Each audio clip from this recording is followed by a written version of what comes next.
Like all members of the squad, Ilhan Omar was facing a challenger. And because the members of the squad are extremely progressive, extremely outspoken, and extremely effective in communicating their values and pushing for the policies they want to see, all of them have faced well-funded challengers. Now we know that AOC already defeated MCC and Rashida Tlaib won, and they're just notching wins left and right and all of that. But Ilhan Omar, the most controversial one, according to some right wingers and even some centrist Dems. So last night when she had her primary, we were very worried, and we should have been, because she only won by a lot, getting 57% of the vote to Antone Melton-Meaux 39%.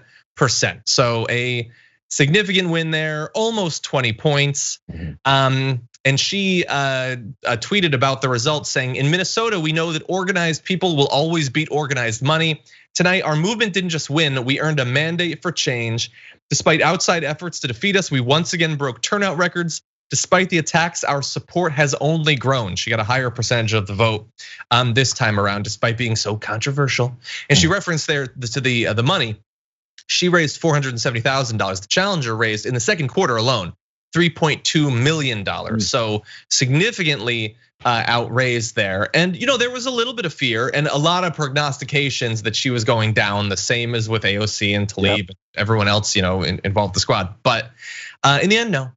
It's down goes the challenger. It's almost like having tons of money raised from whatever entities and donors you can raise it from isn't the end all be all with getting elected anymore. It used to be the norm, like, oh, you raise enough money, you're a shoo and you're gonna make it, because people don't have enough access to other information outside of your mobilization, your ads, how big your campaign is, your reach. Hey, it's 2020. People can get information. I can get information about what's going on in Nebraska without being in Omaha, Yeah. So it changes, and the archaic approach to all this money in politics and it fueling, it still works a lot, let's keep it real, but it being the end all be all that fuels a winner is just changed. And until enough people figure that out, they're gonna continue to get surprised by this. Yeah, exactly. And AOC, she tweeted, I'm gonna jump ahead to that, Brandon. She tweeted, I want folks to recognize how big of a triumph Ilhan's victory represents. Tens of millions in big money was targeted to unseat 3 of us as safe Dems, almost unheard of. This is what happens when you deeply challenge systems of power and corruption, but the people triumph. That is exactly why they've been targeted.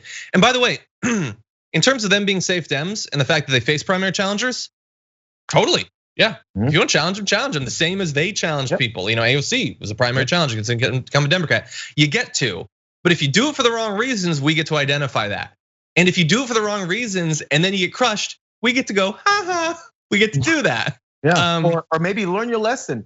Understand, if you're gonna primary someone, primary them with real ideas and things that you think would actually help the country, not things that would help yourself, or not things that will simply unseat it because you don't like what she said once, or you don't like how she looks, or you don't like anything, who she's offended with her policies. Hey, apparently the American people agree with her and don't agree with you, or at least the people of Minnesota agree with her and don't agree with you.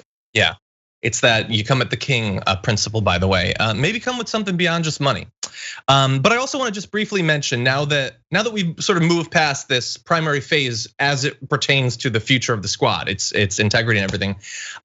We have faced electoral defeats, obviously, this year, including the biggest ones, and it is devastating and it's consequential. America and the world will be worse for the fact that Bernie didn't end up winning. However, aside from that, in 2018, we had the first members of the squad win, and we had other progressives lose. And so looking ahead to the future from that point, there were a few reasons to be optimistic, a few things to be pessimistic about. The pessimism was that potentially they could be defeated.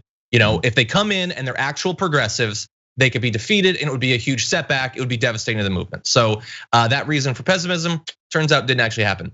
The reason for optimism is this is the beginning of something. We'll get new people. We'll continue to take down these incumbents, and even some of the people that lost, they're gonna have experience and they're gonna come back with name recognition and they're gonna win. And so we've had all of that has been happening as well. Cori Bush lost in 2018, but now she has won. Jessica Cisneros lost this time. Maybe in 2 years she wins. We are in fact moving in the right direction electorally. This strategy is working.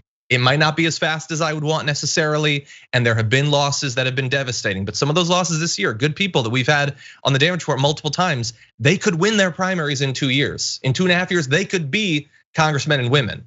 And I'm hoping that that's the future that we're in. I mean, the only good news about whenever a progressive loses is most likely they lost to someone who's gonna come in and clown it anyway, or at least American people get a chance to see what they're gonna be doing, which isn't much. And then that same person that lost previous gets to come back in and be like, hey, you remember me? Remember I told you guys what I would do? Look at what actually has been done. Maybe results will deal itself. All this will settle once the results of their actual legislating works or it gets done. Yeah.